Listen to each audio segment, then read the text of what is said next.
Hello, everyone. This is Dr. Nichols-Bickhem coming back to you again with week 2 on the subject of forgiveness. I told you before that the author had presented two sides, the practical side and what he called the spiritual side. I will be dealing more on the spiritual side, but I wanted to bring to your attention the facts that he had gathered for his book. He is a good author and gives us some great points on forgiveness.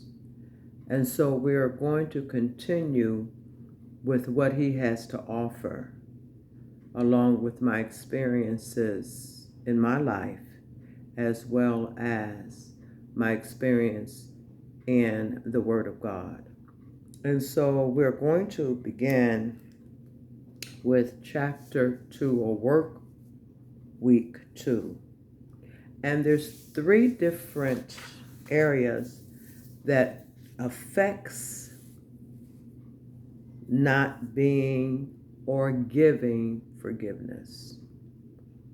And the 3 factors or the 3 areas that we're going to speak on is anxiety, panic, and depression. The definition for anxiety is a feeling of worry, nervousness, or unease. It's a nervous disorder characterized by a state of excessive uneasiness and apprehension, typically with compulsive behavior or what people call panic attacks. Anxiety. When I panic, I have sudden, uncontrollable fear that overtakes me, often causing wildly unthinkable behavior. I may react and smack you, hit you not meaning to because of a panic. Something may be happening suddenly, and my response is to run. My response is to preserve myself. Panic, an uneasiness, panic. Depression can be categorized as clinical depression, or just a feeling of severe despondency and dejection. Some of us have depression because the self-doubt that we have turns into misery. There are some things that, yes, we may doubt ourselves in, but it does not turn into a place of misery. So depression, where it has overtaken you, can be considered a mental illness or mental health disorder. And that's why some people who understands this not to be something that looks at as something you should be ashamed of, but something that needs to be addressed, they have the wisdom to be able to admit and to say that I am a person prone to depression. It is a person who has a depressed mood about themselves. They have a loss of interest for life, sometimes in activities, causing significant impairment in their daily life. They just don't want to do anything. They don't want to go anywhere. And so we find here in this particular situation how forgiveness can protect you from other people's behavior. Sometimes other people's behavior affects us and causes us to be in a state where we really don't want to be in. Anxiety, panic, and depression can be very debilitating. They drain our energy and make it more difficult to get on with life and do things that we need to do. Have you ever been at a place in your life, and even in your day, that you know you needed to do something, you just didn't feel like it, so you didn't? And it was important. It was not something that could have been done another day or what have you. It needed to be done that day. And because of your state of mind, because of where you were, you could not get yourself together to save your life, to be able to go and do what was needed. It's severe anxiety. And depression can seriously cripple our ability to lead a meaningful life. Forgiveness can help us to be free of anxiety and depression, as well as reduce the tendency to panic. At the very least, forgiveness can make it much easier for us to manage these issues.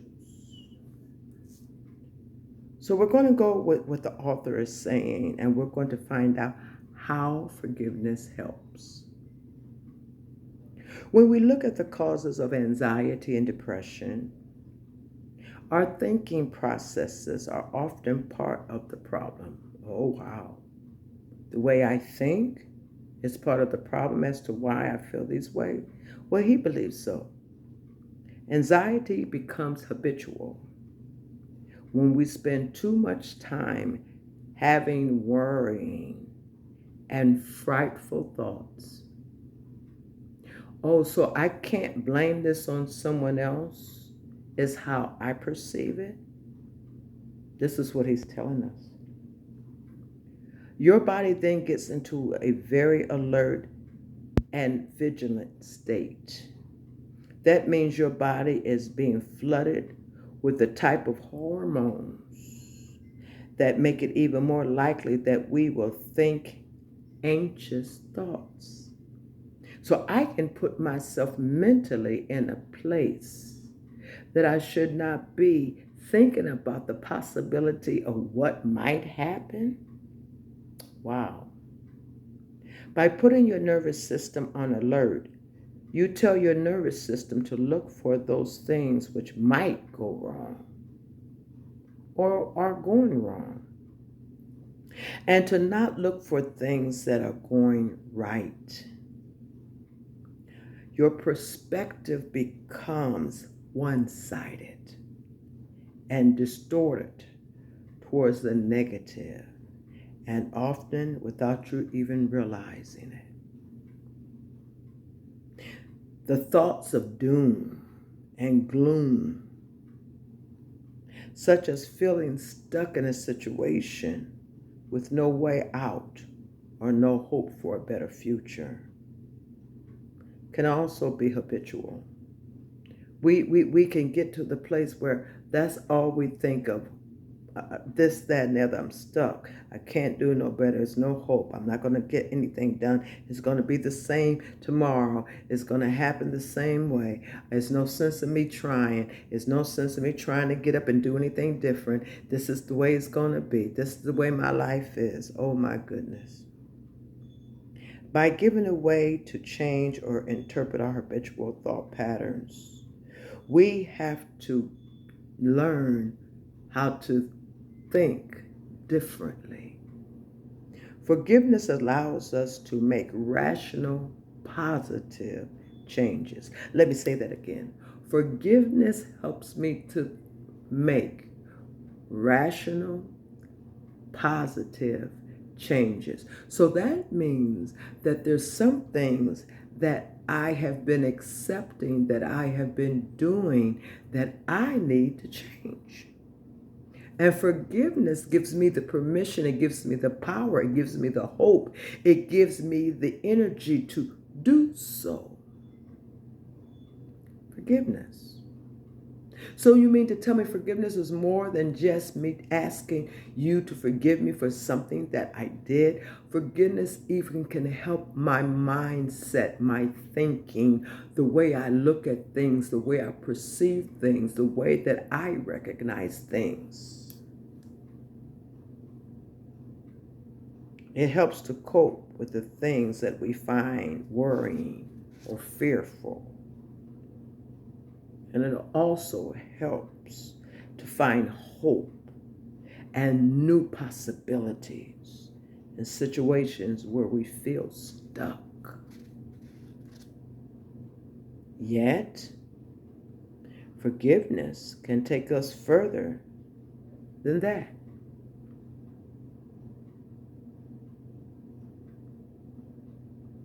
Let's start with that. Again, I said not only do we have to learn forgiveness, but we need to practice. Because if I said I've learned something, I only know that I've learned it by either being tested by it or practicing it.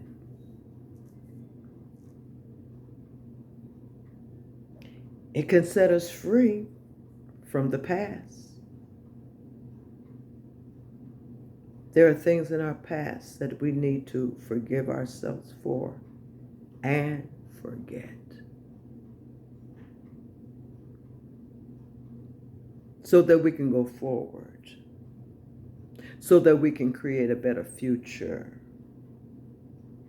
Forgiveness breaks through the thought pattern that created fear, the thought pattern that held us hostage, the thought pattern that brought anxiety, the thought pattern that brought depression, the thought pattern that caused us to have panic attacks.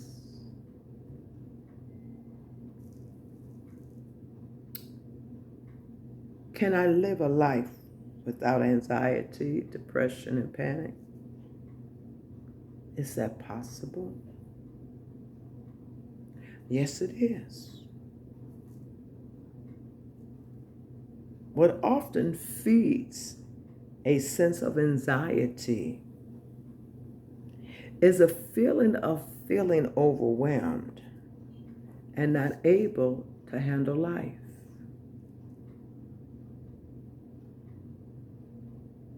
See, God said in His word that His yoke was easy and His burdens were light, and we could find rest for our soul. But what happened to many of us is that we put on ourselves more than what God ever intended for us to carry. And that's why we find ourselves in these situations, because we cannot handle all that we put on ourselves.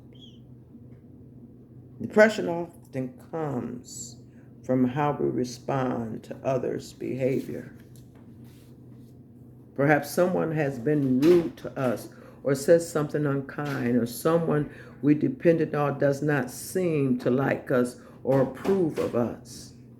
If we do not know how to manage our feelings about such events, then these can build up in us and help us to feel hopeless and depressed, and depression will set in. I've got to say that again because that's so important. If we do not know how to manage our feelings about events, about things that are happening in our lives, about things that has happened, then these can build up in us until we get to a place that we feel hopeless and helpless, and depression sets in. I'm overwhelmed. I don't know what to do. Both anxiety and depression are often triggered by how well we cope with demands. Some of us are just not good at time constraints. And you have to be able to state who you are and stop trying to be the super person. Because there's not one person that is good in every area. No one has mastered everything in life. You may be good in this one area, you may be accomplished in another area, but there's some areas that you are not as accomplished as you may think you want to be, or that you perceive that you are. And it's only because you have learned how to cope with things. You have learned even how to invite people in to help and assist you to accomplish what you need to accomplish. You have no problem asking for assistance. You have no problem asking for help. It does not diminish you. It does not belittle you. It does not make you feel inferior, because you are wise enough to say, I am not able to handle all of this. I'm not able to do this on my own. I need the counsel of those who are older. I need the counsel of those who have gone through something. I need the counsel of those who have not ran from everything but have gone through it. And when you are able to come to that place and not feel intimidated, not be intimidated or feel that your ego has been some type of compromise because they are not an individual that you may think should be the one that you can go to. You're not looking at their sex, if they are male or female, or if they are a child or what have you, but you're able to sit down and to be attentive to what they have to offer. This can help you also in what you need to do in learning to forgive.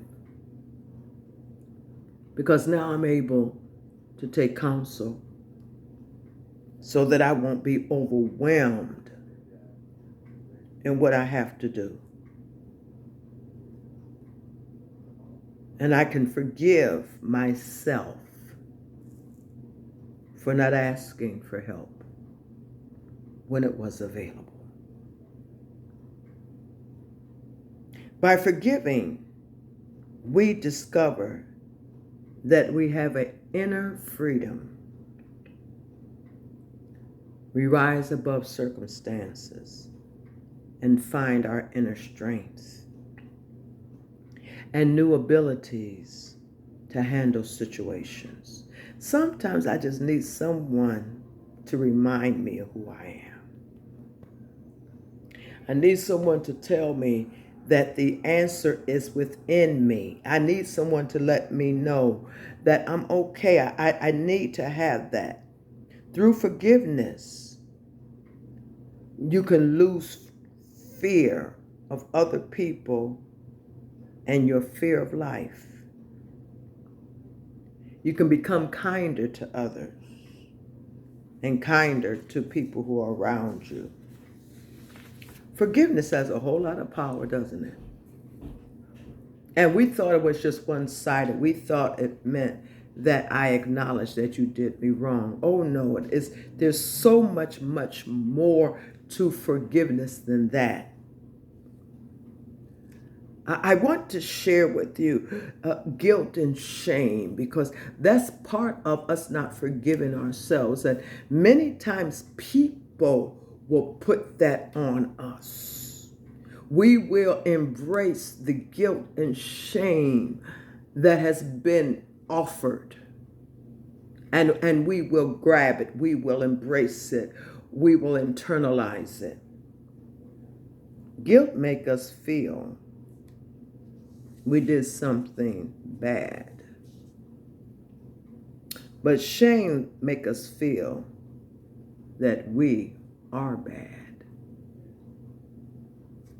Do you see the difference? In order to forgive yourselves, it helps to understand the difference between guilt and shame. Guilt and shame are often mentioned together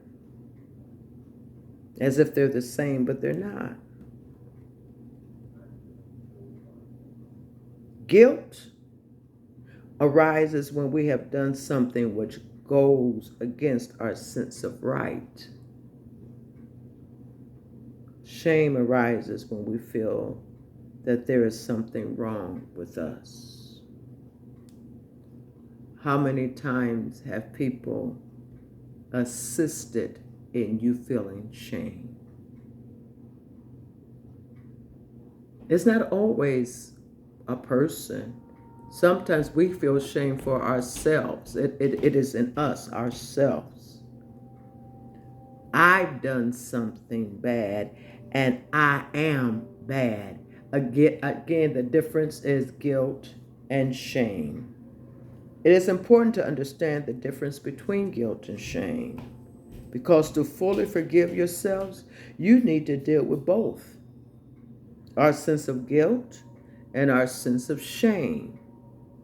Some events might trigger both, but we have to understand the difference. We have to let go of guilt simply by letting go of the desire to push ourselves, and by letting go of self-condemnation and any form of wanting to hurt or harm ourselves. We can help ourselves do this by making amends for what we did, apologizing. And when we do that, then that may help us heal some of our shame as well as our guilt.